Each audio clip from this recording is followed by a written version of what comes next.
All right, let's jump into this deep dive. We're talking about planetary magic today, and I'm really excited to unpack David Rankine's book, Planetary Magic. Yeah, it's a really great resource. Rankin did a really good job weaving together, you know, like history and symbolism and these practical techniques. Like he really brings it all together. Yeah, it's a historical detective story in a way, but Yeah. also like a practical guide, you know? Yeah, yeah, definitely, for sure.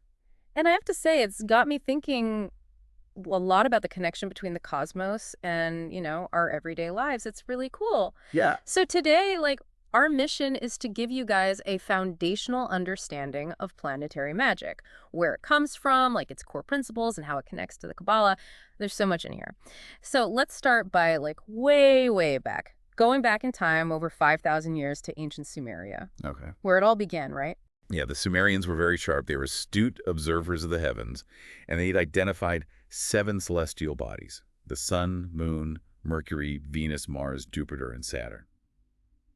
And those seem to move against the backdrop of the fixed stars, so they call them the wandering stars. I love that, the wandering Yeah, stars. and they believed that they held like an immense influence over earthly affairs. And here's where I think it gets even more interesting, right? Think about the days of the week, the colors of the rainbow, even musical Like, scales. wow. They're all based on these 7 planets. It's to me, it's crazy to think that these ancient observations are still shaping our world today. Isn't that insane? It's wild, yeah. I mean, it really is a testament to how enduring like these planetary archetypes are. They've just been woven into like human culture for millennia. It's amazing. Yeah. And we see it in the deities, right? That are associated with the planets across all these different cultures, the Roman and Greek myths. For example, they gave each planet this personality, and it's like they shaped how people perceive those energies. Like Venus was the goddess of love, and Mercury was communication and trickery. I think it's so interesting, how these ancient stories still kind of resonate with us today, don't you think? Yeah, definitely.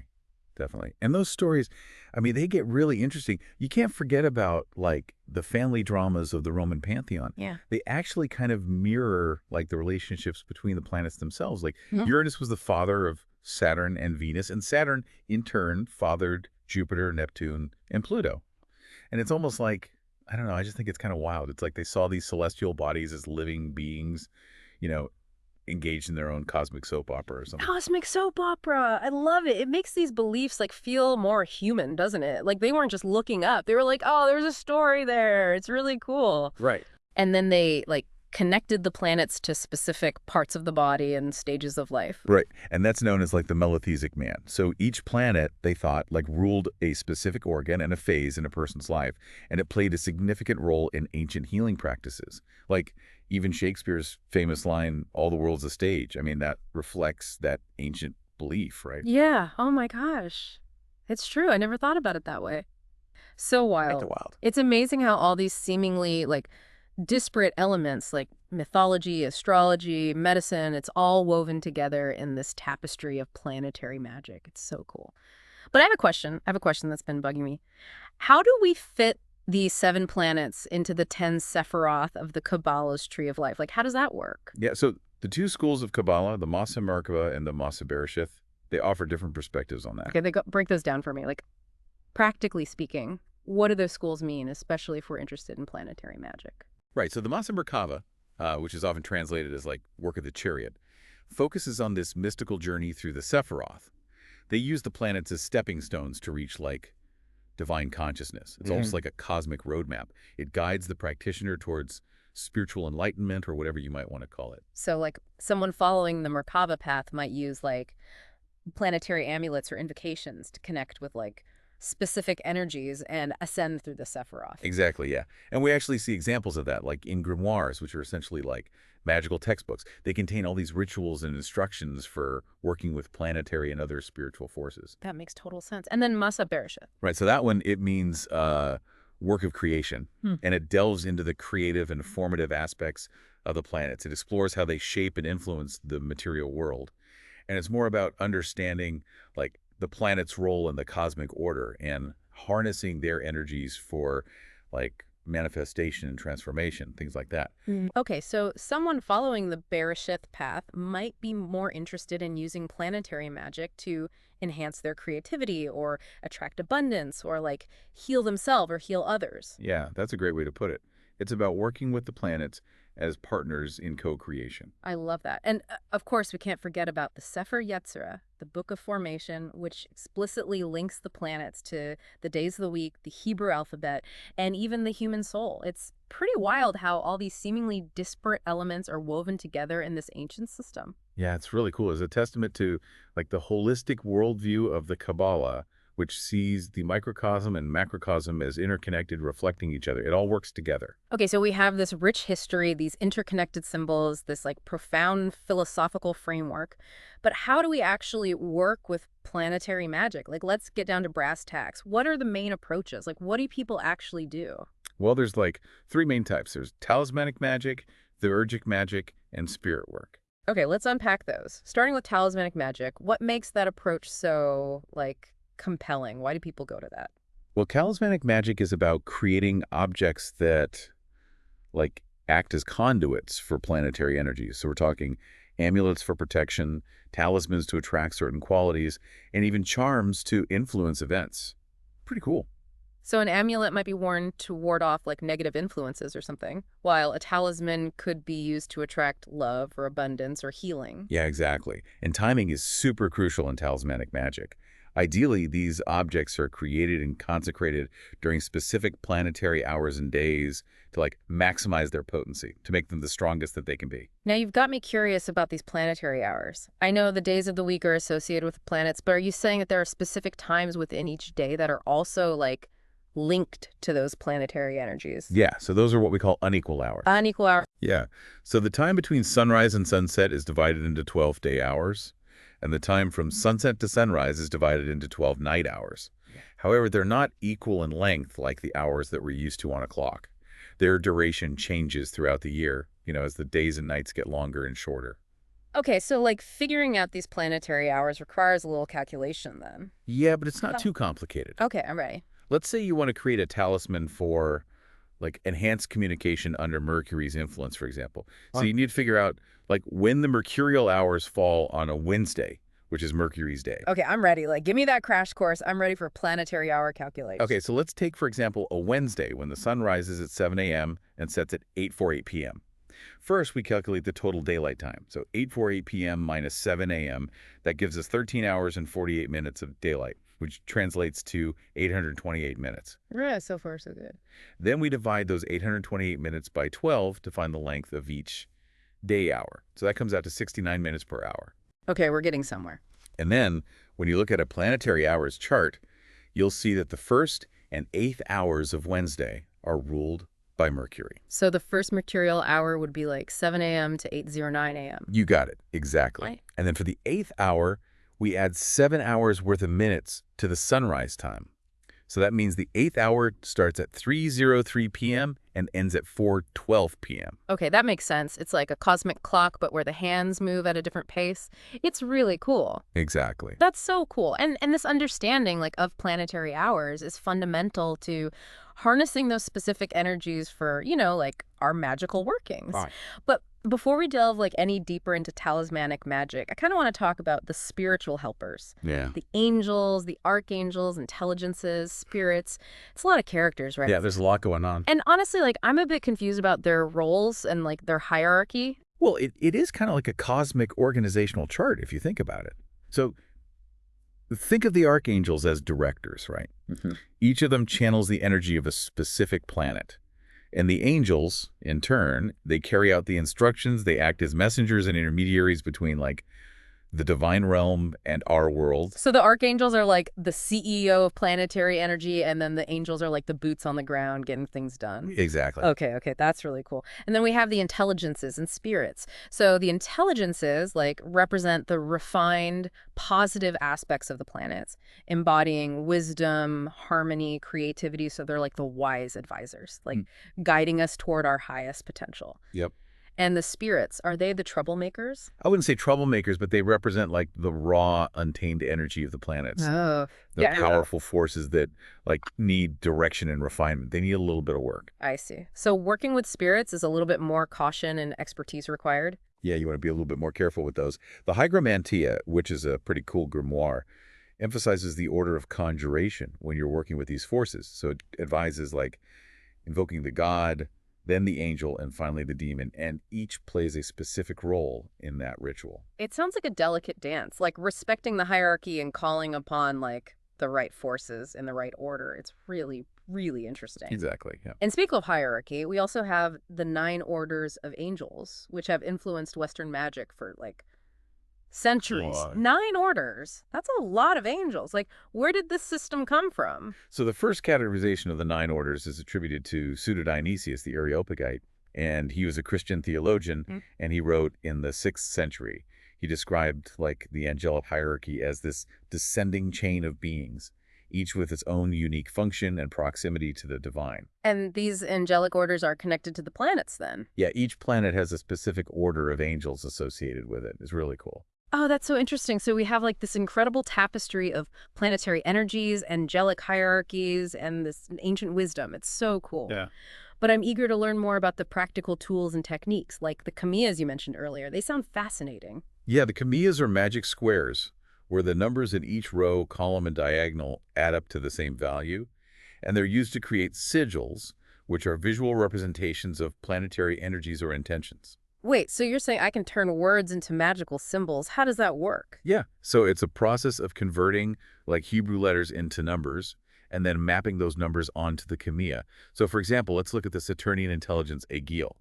Okay, walk me through it. I'm ready. All right, so the name Agil in Hebrew is written A-G-A-L, which translates to the numerical sequence of 1, 3, 10, 1, 30. Now, the Saturn kamiya only goes up to 9, so we use a method called Baker to reduce those larger numbers. Baker, what's that? Yeah, it's a method of reducing any number larger than 9 down to a single digit by adding its digits together. So 10 becomes 1 plus 0, 1, and 30 becomes 3 plus 0, 3. So our final sequence for Agil is 1, 3, 1, 1, 3. Okay, so we got the numbers. How do they become a sigil? How do we make the picture? So you start by drawing a circle in the square numbered 1 on the Saturn kamiya. Then we draw a line to square 3, then back to square 1, loop around in square 1 because it appears twice in a row. Then draw a line to square 3 again, and then we finish by drawing a small circle in square 3. Oh, that's so cool. It's like a cosmic connect the dots puzzle, and then that resulting symbol like represents the energy of Agil. Exactly. That's wild. It's like we're learning a new language in the language of planetary magic. It's so cool. But even before we like learn about creating sigils, you mentioned that kamiyas themselves were used in like talismanic magic. Tell me more about that. Oh, right. Yeah. There's a manuscript called the Book of Angels, and it was written by a monk named Osbern Bokenham in the 15th century. And it mentions using kamiyas inscribed on metal sheets for talismanic purposes. So, like, even without specific inscriptions, those kamiyas were thought to attract and amplify planetary energies. So they were like pre-programmed power objects, like ready to be activated with a specific intention. I love that. It's like having a magical toolbox filled with like different planetary frequencies. But let's talk more about the planetary amulets and talismans, right? What are the key differences between those, and how do we create them? Like, how do you actually make one? Right. So first we need to clarify the distinction. So amulets are primarily for protection. They're repelling negative influences. They're kind of like shields warding off like harm or unwanted energies. And talismans are designed to attract like positive qualities and opportunities. So more like magnets, drawing in what we desire. Okay, so like an amulet might be used to protect against like illness or accidents, while a talisman could be used to attract like love or abundance. Exactly. And the creation process is similar for both. Yeah, it involves 4 key stages. You got the preparation, the creation, purification, and then consecration. Okay, break it down for me. Preparation. So first we need to like determine our intention, gather the materials, and choose a suitable base for the talisman or amulet.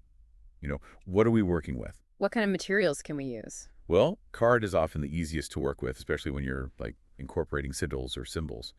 But you could also use metal, wood, even gemstones. Certain crystals are actually associated with specific planets, and they can further enhance like the object's energetic properties. Oh, so I could make like a Venus talisman out of rose quartz. Yeah, absolutely. Rose quartz is perfect for Venus, as it embodies love, harmony, and compassion. And what about the shape? Does that matter? Yeah.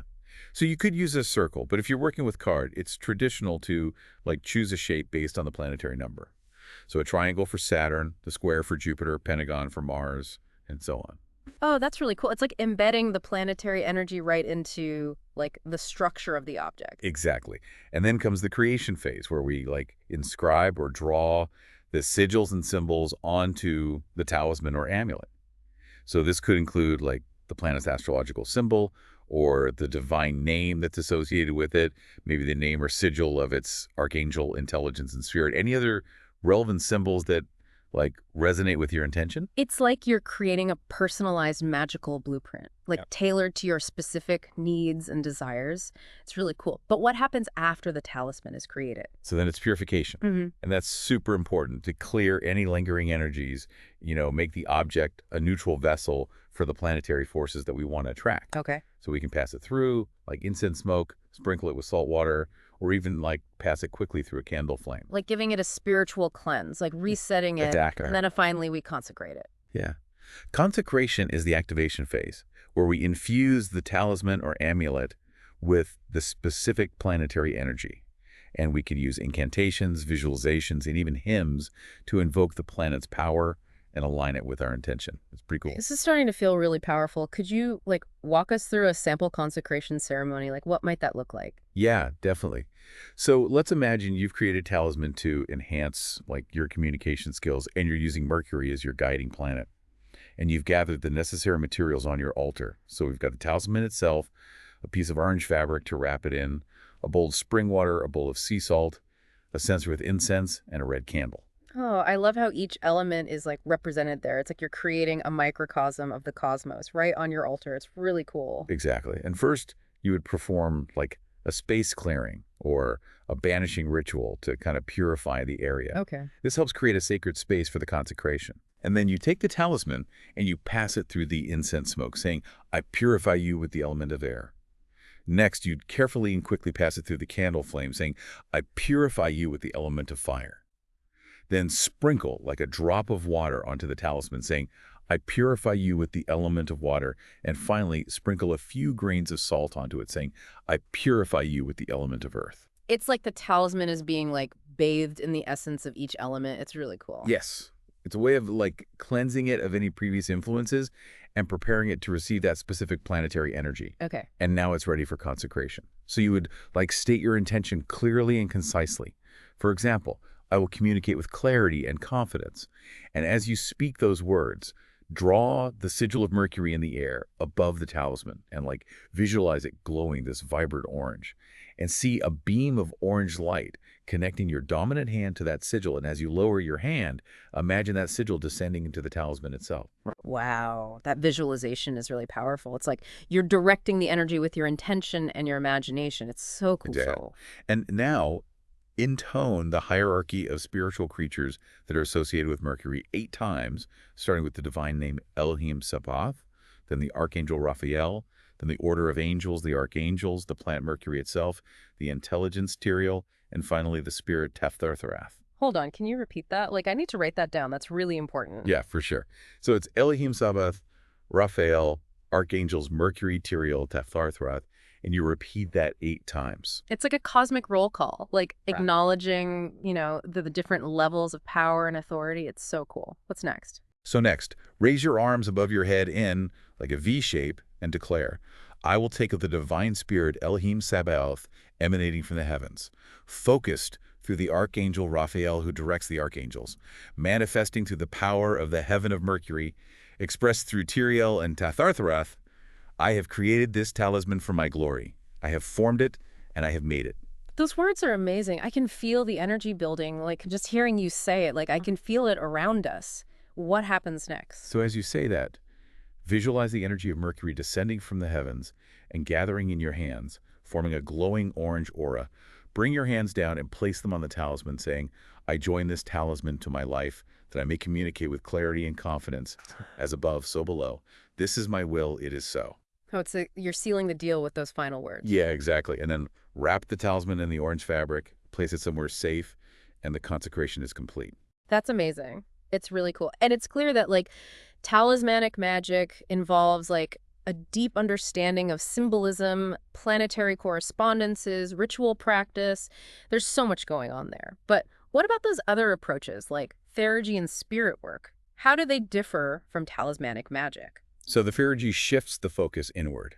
It emphasizes inner transformation and aligning ourselves with the divine attributes of the planet. So it's about refining your character, cultivating virtues, and becoming a living embodiment of those planetary energies. So it's not about manipulating external events. It's about transforming yourself. Right. That sounds profound. And then Yeah. spirit work. That's about like conjuring those raw, untamed forces we talked about earlier. Yeah, exactly. Spirit work involves interacting with the spirits associated with the planets. And those spirits, they can be really powerful allies. They can offer insights, guidance, and even like assistance with specific tasks. But as we discussed earlier, working with spirits requires caution, respect, and a clear understanding of the potential risks. You have to be careful. It sounds like venturing into uncharted territory. I think I need to learn a little bit more before I go into that. But let's circle back to theurgy for a second. Like, we talked about inner transformation. Like, what are some practical techniques for cultivating those, like, planetary virtues within ourselves? So a wonderful way to connect with planetary energies on a deeper level is to create a daily shrine practice. Oh, okay. Now, when you say that, I'm picturing, like, an elaborate setup with a ton of statues and fancy tools. Is it really that complicated? Not at all. A simple cloth in the planet's color, a few candles, a representation of the deity you're working with, and a censer for incense are all you really need. You can add personal touches, like crystals or fresh flowers if you like. Yeah. The most important thing is just approach it with reverence and intention. It's the energy that matters most. That sounds more manageable. I can definitely see myself setting up a planetary shrine in my home. But what about using technology, to enhance our theurgical practice? Would that be, like, disrespectful? No, I don't think so. We can use modern tools to enhance the experience and deepen our connection. Like music, for example, can be incredibly powerful for setting the mood and invoking those energies. There's amazing recordings of the actual sounds of the planets. They were captured by the Voyager space probes. Can you imagine meditating to the symphony of Jupiter or Saturn? Or you might listen to classical pieces like Holst's The Planets. I mean, there's a lot out there. That sounds incredible. It's like bringing the cosmos into our living rooms. Exactly right. But remember, theurgy is deeply personal work. It's not about showing off on social media or seeking external validation. It's about cultivating a profound connection with the divine within and allowing that transformation to radiate outward. It's about you. It's an internal thing. That's such an important point. It's easy to get caught up in the outward trappings, but the true magic comes from within, right? Right. And if you're feeling called to share your experiences, remember the virtue of silence. Sometimes, the most potent magic is the kind we keep close to our hearts. I love that. It's like a sacred secret. It empowers us from the inside out. And speaking of inner work, meditation and contemplation, those are key practices for connecting with planetary energies on a theurgic level. So how do we actually do that? Break it down for me. Right. So choose a planet you feel drawn to, and then just spend some time reflecting on its qualities. What does it represent? What are its strengths and weaknesses? How do those qualities manifest in your own life? Where do you see those energies playing out? In your relationships, your work, your creative expression. Think about all that. It's like holding up a mirror to both the cosmos and ourselves, both at the same time. It's really cool. Exactly. You're essentially engaging in a dialogue with a planetary archetype, seeking its guidance and wisdom. And you can enhance those meditations by using visualizations, affirmations, or even journaling about your insights, right? Yep. Okay. This is all starting to come together. I'm seeing how all these different practices, like the shrine work, the meditation, contemplation, they can work together to create a deeper connection with the planets and facilitate personal transformation. It's a journey. Right. Could you walk us through a hypothetical devotional practice? Just to, I don't know, give us a taste of what it might look like. How would we actually do that? Yeah. So let's imagine that we're working with Mercury and you've set up a simple shrine with an orange cloth, 8 orange candles flanking a statue or image of Mercury. And then you have a censer with charcoal for burning frankincense and a piece of agate placed before the censer. And you've also got a representation of the caduceus, a pen, a bottle of lavender oil. You even hung up a printout of the Mercury sigil on the wall behind the shrine. I love the attention to detail. It's like you're creating a sacred space specifically attuned to Mercury's energy. It's so cool. Details are important. They are. Now, before approaching the shrine, take a purifying bath with herbs or essential oils associated with Mercury. Dry yourself off, put on simple clothing. White or black are good choices if you don't have a robe in Mercury's color.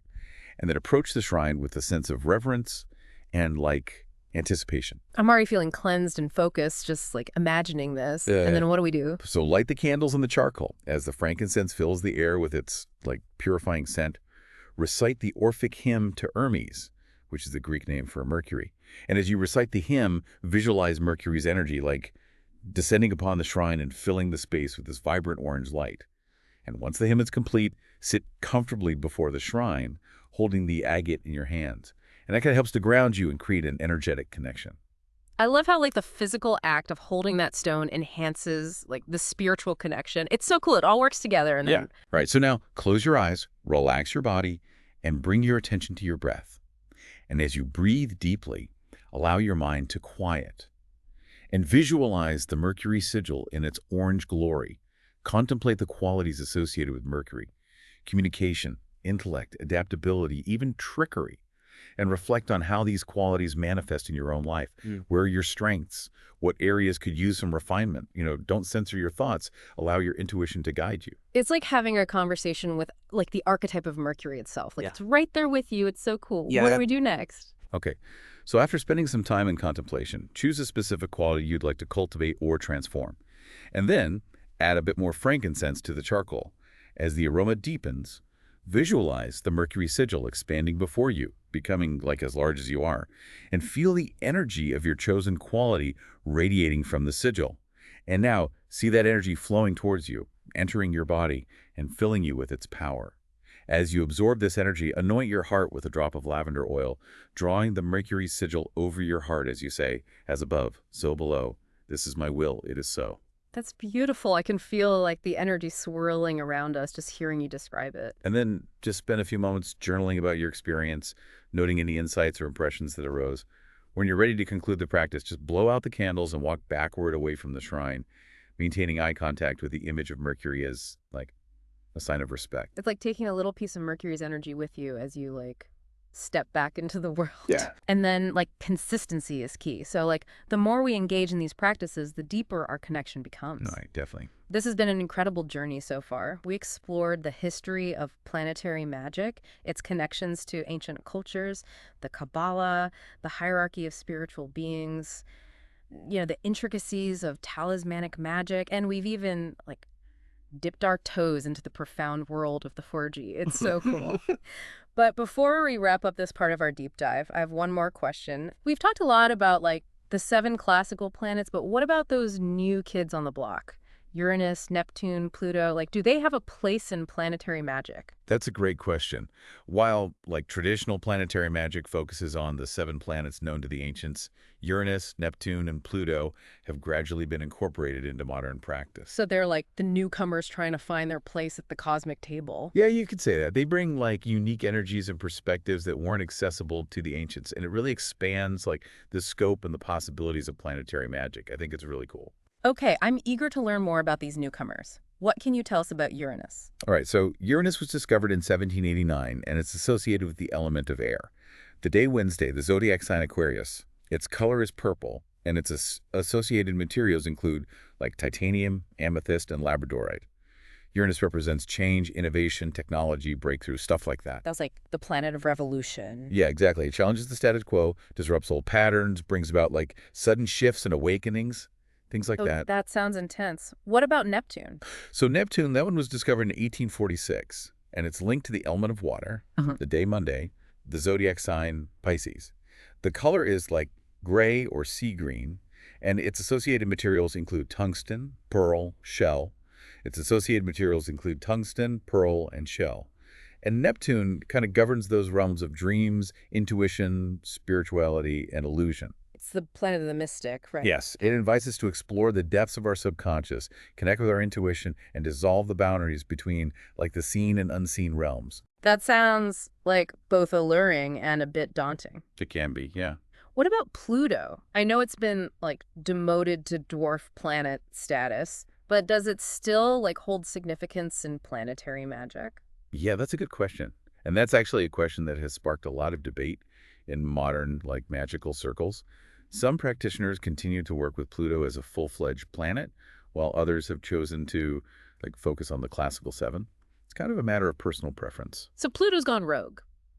Yeah, you could say that. Yeah. It's definitely a powerful and transformative energy. Whether we consider it a planet or not, I mean, it definitely has an impact. So even though there's some debate about its official status, it's clear that, like, All three of these planets offer these unique energies and insights that can be really valuable. Yeah, definitely. And as our understanding of the cosmos, like, evolves, so too will our magical practices. I love that. It's like planetary magic is a living, breathing system that's constantly expanding and adapting. It's never done, it's always growing. Now, let's shift gears a little bit. I want to talk about fragrance Yeah. because we haven't really talked about the role of smell in planetary magic yet. Oh, yeah. And I love this Yeah. because scent is so evocative, right? It can instantly transport us back to a specific time or place. It can evoke powerful emotions, even influence our mood and behavior. There's so much to it. Have you noticed that? Oh, yeah, definitely.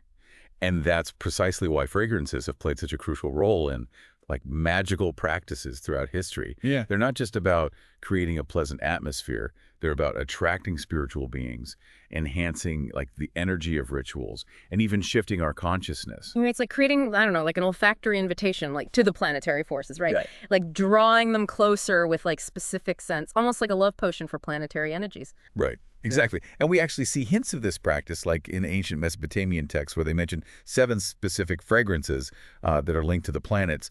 Unfortunately, though, like, the exact attributions are mostly lost to time, so we just have these tantalizing glimpses into their ancient practices. We don't have the full picture. Oh, it's always so frustrating when those historical threads get tangled. Oh, yeah. But, like, we have other sources to draw on, right? Like those ancient Egyptian recipes for Kaifi incense, or like the elaborate perfume rituals of ancient Greece and Rome. Like, there's a lot out there. Yeah, we do have a lot to work with.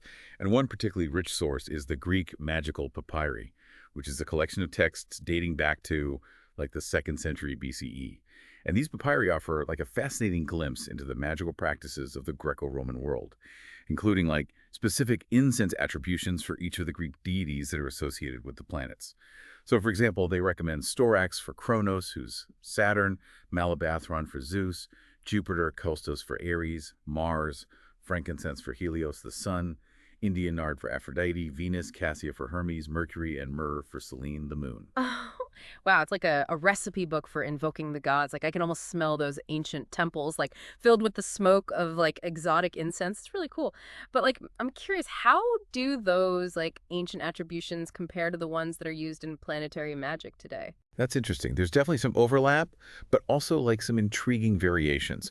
For example, the Heptameron, a 15th century grimoire, associates red sandalwood with the sun, mastic with Mercury, pepperwort with Venus, aloes with the moon, pepper with Mars, saffron with Jupiter, and sulfur with Saturn. It's so interesting. It's not like exactly the same. Right. And some of these, they differ from, like, the attributions given by Agrippa in his 3 books of occult philosophy, and even from, like, the associations we find in modern books on planetary magic. There's a lot of variation out there. So it's a bit of a mixed bag, right? Right. Like, how do we navigate those different perspectives? Should we just stick to the ancient sources, or is it okay to like experiment with like modern attributions? That's a great question. And I think it just comes down to personal research, intuition, and experimentation. What feels right for you? What resonates with your understanding of, like, those planetary energies? You might start by, like, studying the traditional attributions, exploring their, like, historical and symbolic context. Then you can begin, like, experimenting with different fragrances, paying attention to, like, how they make you feel and how they seem to influence, like, the energy of your rituals. You might find that certain scents just work better for you than others, even if they deviate from the traditional associations. So it's about sniffing out the truth, so to speak. Exactly. Like developing our own like olfactory intuition and finding what like resonates with our personal practice, what works for us. Exactly. There's no one-size-fits-all approach in magic. What matters most is that you're working with the energies in a way that feels authentic and empowered to you. Totally. And even as we like personalize our approach, are there any like general tips for choosing and using fragrances in planetary magic? Like, are there any best practices? Yeah, for sure. So if you're using a single ingredient, resins are often, like, preferable to herbs, as they tend to burn cleaner and they have a sweeter aroma that lasts longer. It just works a little bit better. That makes sense. I've definitely had some herbal incense that smelled more like a bonfire than like a mystical offering. Like it wasn't quite right. Right. Yeah. And you also want to choose, like, a fragrance that's not, like, overpowering or distracting, Yeah. right? It should enhance, not overwhelm, with a ritual atmosphere. So like subtlety is key. Yeah, think of it like creating, like, this delicate olfactory tapestry. weaving together different scents to create a specific mood and intention. And those fragrances become part of like the larger planetary matrix we're building, right? Yeah. Along with like the colors and the crystals and the activities, even like the sounds, it all works together. Exactly. We're creating like a multisensory experience. We're engaging all of our senses to deepen our connection with those planetary energies. I'm really starting to see the human being like as an instrument in planetary magic. We're not just using our minds to like understand the planets, but our bodies to like connect with them on a physical and like energetic level. Yeah, that's a really beautiful way to put it. We become like vessels for those energies, allowing them to flow through us and manifest in our lives. So we might like wear a piece of jewelry with like the planet's associated crystal, use candles in its color, listen to music that evokes its energy, burn incense that resonates with its vibration, even like eat foods that correspond to its qualities. Like we can really bring it into our whole life. Yeah, exactly. It's about like creating a holistic experience, aligning ourselves with those energies on every level. It's like a full body immersion in the planetary energy. Like Yeah. we're really going for it. But this brings up a question for me about crystals, because we've talked about like wearing them as jewelry, but is it better to wear them or to carry them in our pockets or place them on the altar? Like, is there a right way to do it? That's a good question. All three are effective. And it often comes down to like personal preference in the specific situation.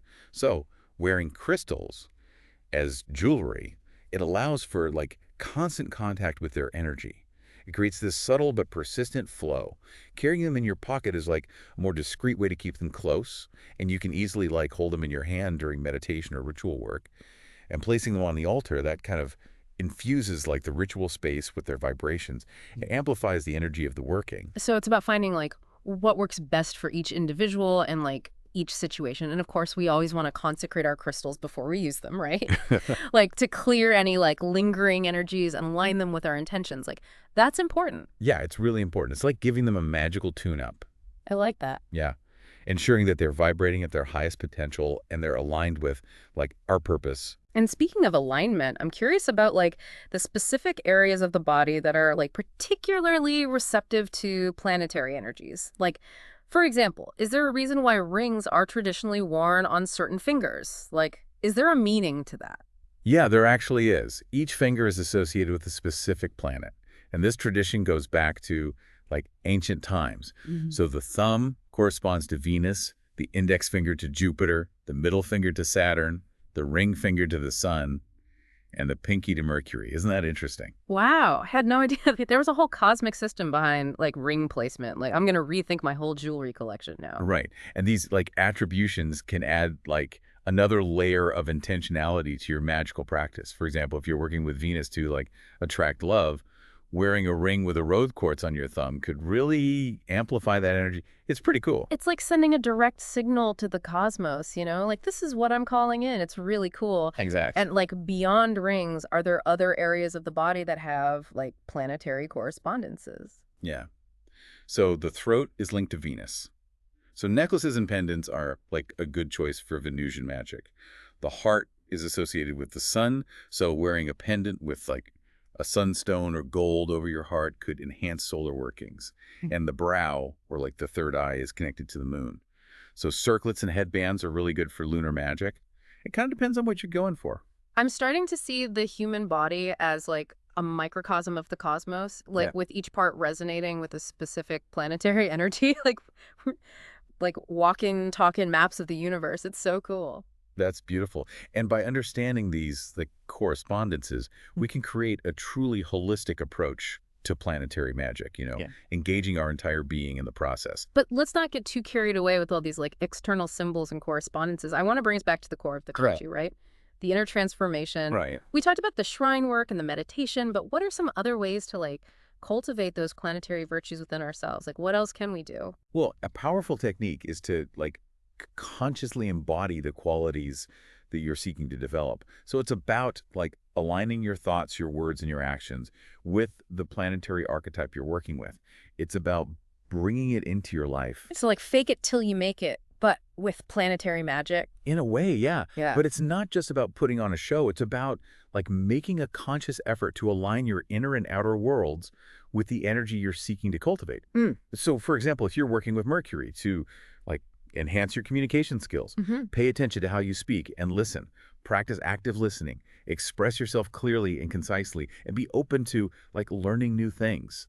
Bring it into your everyday life. So it's not just about like thinking mercurial thoughts, it's about actually like living them out in the world. Right, exactly. That's really cool. And as you do that, you'll find that those qualities naturally become more like integrated into your being. It's like you're retraining your mind and body to resonate with like that planetary frequency. It all starts to work together. It's like the planetary energy is shaping us from the inside out, molding us into like a more aligned, harmonious version of ourselves. It's so cool. Precisely. And this inner transformation is ultimately the most profound and, like, lasting aspect of planetary magic. It's about, like, becoming more than just a collection of techniques and rituals. It's about becoming like a living embodiment of those cosmic forces. I love that. It's about becoming more aligned with the cosmic forces within and around us, allowing those energies to flow through us and manifest in our lives. It's a beautiful vision of like what's possible with planetary magic. But like, I'm curious, are there any specific techniques for accessing those planetary energies on a like subconscious level? Like, can we work with the planets in our dreams? Is that a thing? That's a fascinating question, and the answer is yes. Dream work is a really powerful and, like, often overlooked aspect of planetary magic. It allows us to tap into those deeper levels of consciousness where we can receive, like, guidance, insights, and even healing from the planets. Pretty cool. I've dabbled in dream journaling, but I've never like specifically tried to connect with planetary energies in my dreams. Like, how does that work? So there's a technique described in some grimoires that involves creating, like, a special seal during the appropriate planetary hour. And then you place it under your pillow before sleep. And this acts as like a beacon. It's inviting the planetary energy to enter your dreams. It calls it in... So it's like a cosmic dream catcher, right? Like attracting specific energies into our sleep state. It's so cool. Exactly. But before you, like, drift off to sleep, there are a few preparatory steps that can enhance, like, the effectiveness of this technique. So first, you want to take a purifying bath. Visualize the water cleansing you of any, like, lingering energies or stressful thoughts, anything that's been weighing on you. And as you dry yourself off, you want to focus on your intention for the dream. You know, do you want to receive guidance from Mercury on a particular issue, or are you seeking healing from Venus, whatever it might be? Just clarify your purpose and hold it in your mind as you, like, prepare for sleep. So it's about like setting the stage for a clear and like receptive dream state, like creating an energetic space for those planetary energies to enter. Exactly. Yeah. And then, right. So once you're in bed, you hold the seal in your hands and recite a prayer invoking the angel associated with that day of the week. Yeah. So, for example, if you're working with Mercury on a Wednesday, you would call upon the angel Michael. Okay. And then clearly and concisely state your question or request. You might say, like, Michael, please reveal to me in my dreams the clearest path forward regarding, and then fill in, like, the details of the situation you're seeking guidance on. So we're not just passively hoping for a like planetary dream visit. We're actively inviting those energies in, setting the intention, creating the conditions for like that connection to occur. Like we're really taking charge here. Exactly. Oh, yeah. Yeah, so you want to speak your request with confidence and trust, knowing that the planetary energy will guide you. And then you place the seal under your pillow, release any lingering thoughts or worries, and allow yourself to just drift peacefully to sleep. And then just wait for the dream magic to unfold, right? It sounds so exciting, but like also a bit daunting. What if like I don't remember my dreams? Or like, what if the message isn't clear? What if it doesn't make sense? That's a really good point. Dream Yeah. recall can be really tricky, yeah. And sometimes, like, the messages we receive in dreams, they can be really symbolic and they require interpretation. Right. So that's why it's helpful to, like, keep a dream journal by your bed. As soon as you wake up, like before you even get out of bed, just take a few moments to jot down any dream fragments or images that come to mind. Even if they seem insignificant at first, just write them down. Yeah. You might be surprised by, like, the insights you uncover as you start to piece those fragments together. It's like we're becoming like our own dream detectives, right? Yeah. Like uncovering the hidden messages and guidance within our subconscious. But like, are there specific seals for each planet and its angel? Like, that seems like a lot to keep track of. There are. So each night of the week is associated with a specific angel and, like, its corresponding seal. Monday's ruled by Gabriel, Tuesday by Michael, Wednesday by Daniel, Thursday by Salachiel, Friday by Anishel, Saturday by Uriel, and Sunday by Raphael. And these seals, they kind of act as visual representations of those angelic energies. And they help to like focus our intention and create like a resonant connection. It's like having a direct line to the cosmic dream weavers. It's really cool. Yeah, right. But even with the seals and the prayers, it takes practice to like really open ourselves to those planetary dreams. Right. While the seals and the prayers help to like focus the energy, your own intention and receptivity are like the most important ingredients in this practice. The more you practice, the more attuned you'll become to those subtle dream messages. It's like we're developing our dream muscle, like strengthening our ability to receive and interpret those planetary transmissions. It's fascinating. I'm adding planetary dream work to my magical to-do list. But speaking of like magical tools, you mentioned something called planetary lamens earlier. What are those and like how do they work? Okay, so a layman is a piece of cloth or caper, often circular, that bears the seal or symbol of a spiritual being. In traditional magical practices, lamens were often worn like pinned to the magician's robe during conjurations. It's like a magical badge of authority, right? Yes. It's like announcing to the spiritual realms like, hey, I'm here to work some magic. Exactly. And the layman acts as like this visual representation of the energy that's being invoked, and it creates this resonant link between the magician and like the spiritual realm. And if you're working with planetary intelligences and spirits, is it customary to place the seal of the spirit on the outward-facing side of the layman while, like, the seal of the intelligence is worn closer to the heart for, like, added protection? Is that how it works? Yeah, that's right. It's like having a spiritual bodyguard, making sure we're working with those powerful forces, safely and respectfully.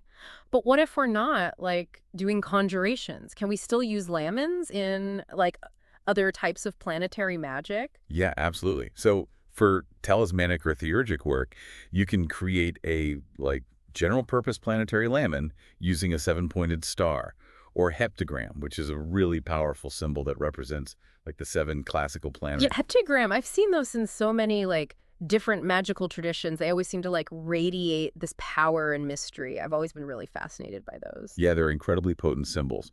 They represent the interconnectedness of the 7 planets and their influence on like our world. And are there like 2 forms of the heptagram, right? The 72 and the 73. It depends on like how many points you move around when you're drawing the lines. Am I remembering that right? You got it. Exactly. And is one more commonly used in like planetary magic than the other?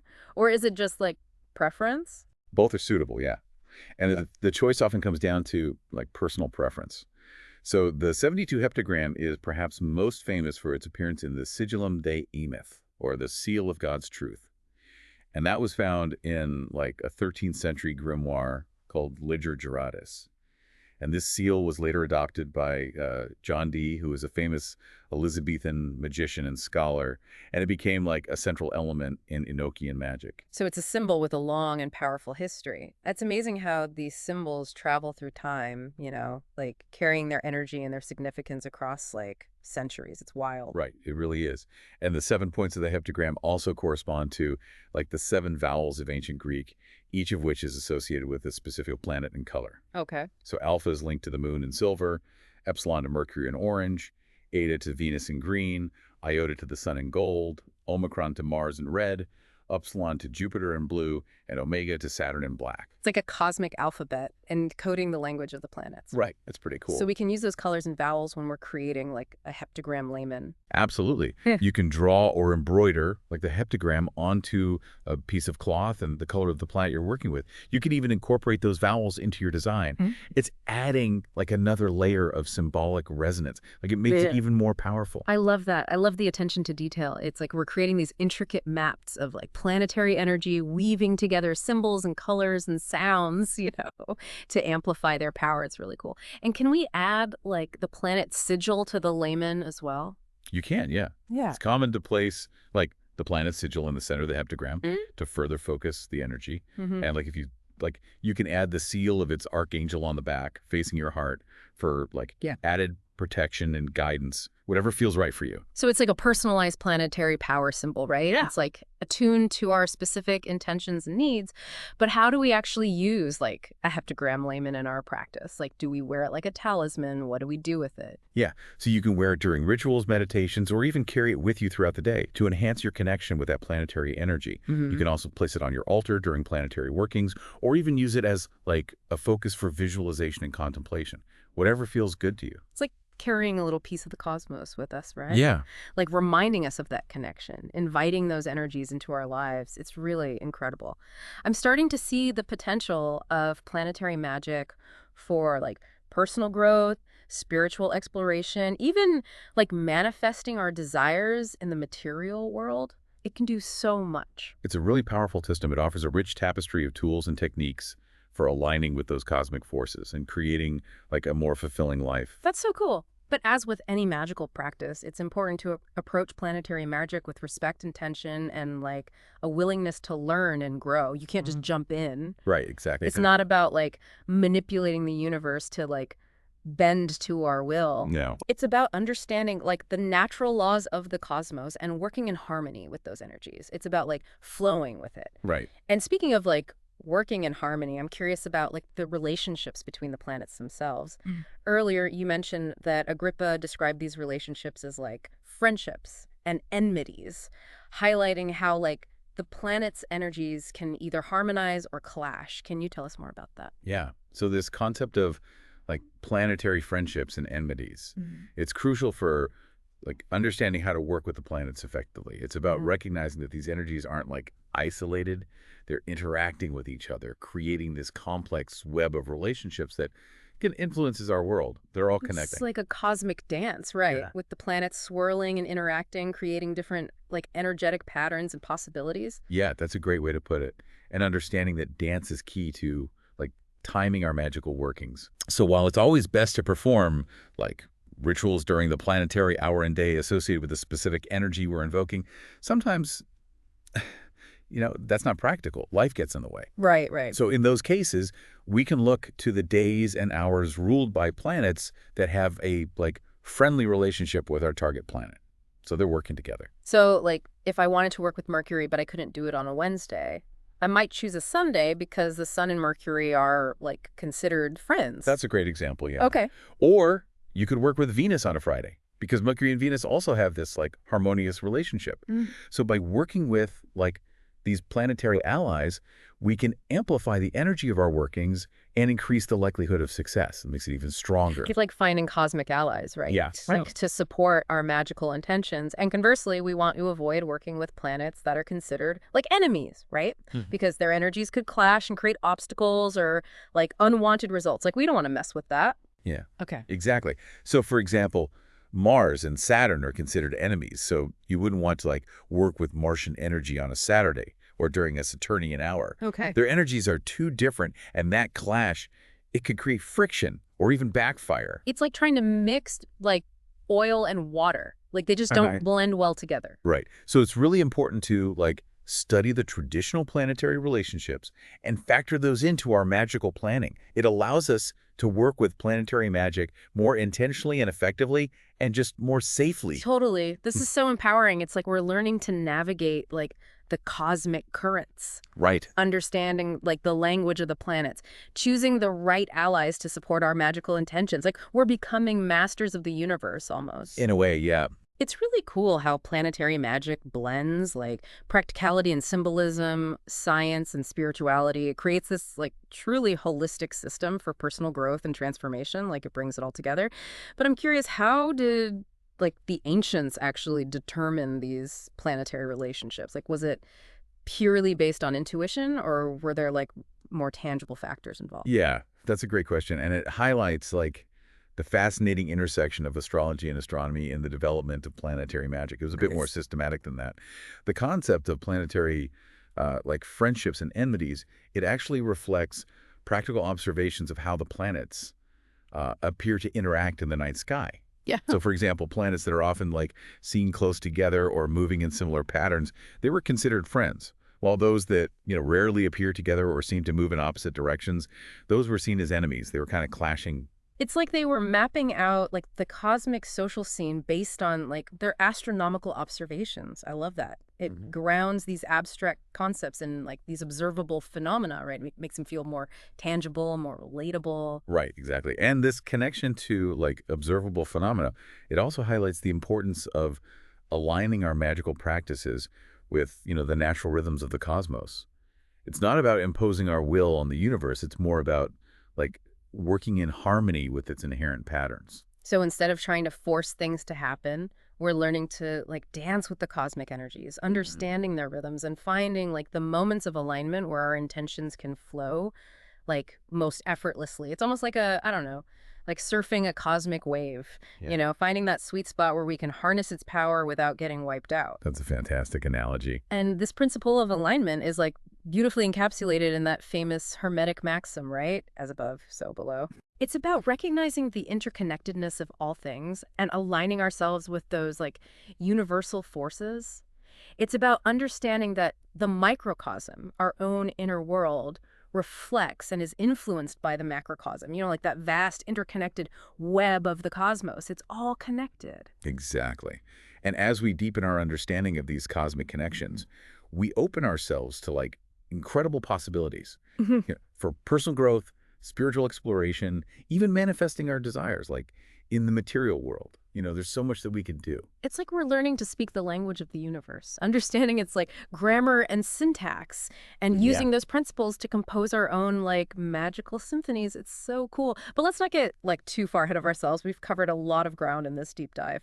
The history and principles of planetary magic, the symbolism of the planets, the creation of talismans and amulets, dream work, lemons, even the importance of planetary relationships. It's been a lot. It has been a lot. Yeah, it's a really rich topic. Planetary magic is like this vast and multifaceted system offering like a lifetime of exploration and discovery. Yeah, there's always something new to learn.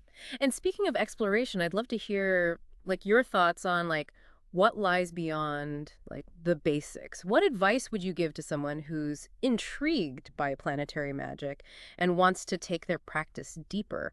Where should they focus their attention? What should they be doing? That's a great question. And I think like the key is to find what resonates most deeply with you.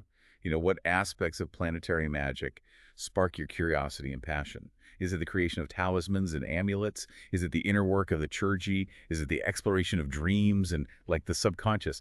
Don't be afraid to experiment, to follow your intuition, and to like find your own unique path within like this vast tradition. There's so much out there. It's like we've been given a map of the cosmos, right? But it's up to us to choose our own adventure, Yeah. to decide which paths to explore, which mountains to climb, which treasures to seek. It's really cool. Like we get to decide what we do with it.